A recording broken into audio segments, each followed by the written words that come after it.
नेता प्रतिपक्ष के तौर पर अपने पहले संबोधन में राहुल गांधी ने निराश ही किया। उन्होंने कोई छाप छोड़ने के बजाय टकराव और कलह पैदा करने का काम किया।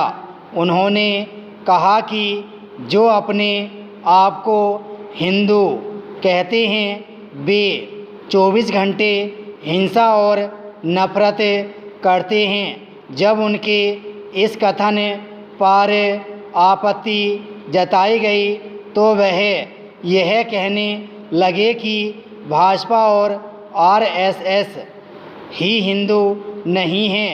यह निष्कर्ष तो ठीक है, लेकिन क्या वह यह सिद्ध करना चाहते हैं कि जो भी हिंदू भाजपा या आरएसएस से जुड़ा है वह 24 घंटे हिंसा और नफरत करता है? संभव है कि वह ऐसा ही मानते हों, लेकिन उन्हें यह याद रखना चाहिए कि हाल के लोकसभा चुनावों में भाजपा को लगभग 24 करोड़ मतदाताओं ने वोट दिया है। क्या राहुल गांधी यह कहना चाह रहे हैं कि ये सब वे हिंदू हैं जो 24 घंटे हिंसा और नफरत करते हैं? उनका आशय जो भी हो, उनके इस कथन से इतना तो पता चलता है कि वह भाजपा को अपने राजनीतिक विरोधी के रूप में नहीं बल्कि एक शत्रु के रूप में देखते हैं और उससे नफरत भी करते हैं।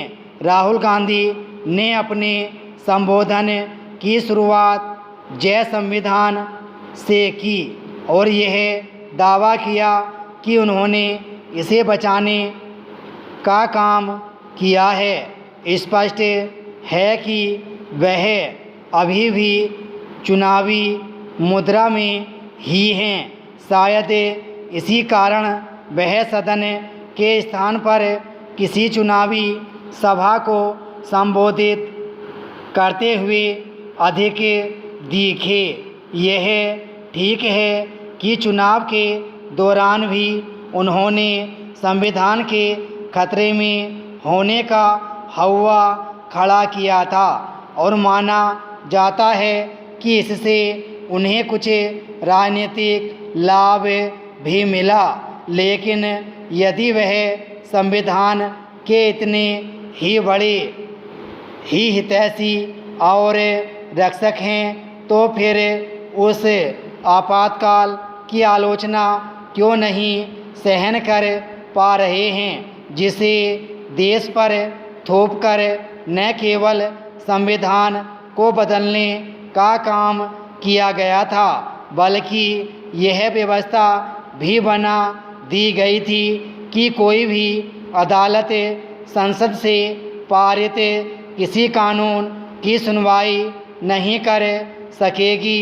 आखिर इसे तानाशाही के अतिरिक्त और क्या कहा जा सकता है? क्या यह हास्यास्पद नहीं कि राहुल गांधी एक और संविधान बचाने का दावा कर रहे हैं और दूसरी ओर इसी संविधान को कुचलने वाले आपातकाल की आलोचना को अनावश्यक करार दे रहे हैं?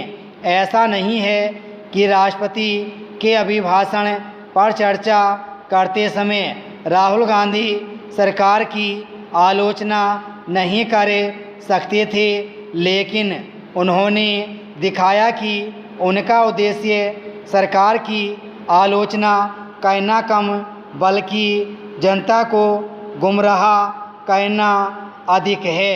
इसी कारण वह यहाँ तक कह गए कि यदि किसी अग्निवीर की जान चली जाती है तो उसके स्वजन को सरकार कोई मुआवजा नहीं देती। विराम स्टॉप।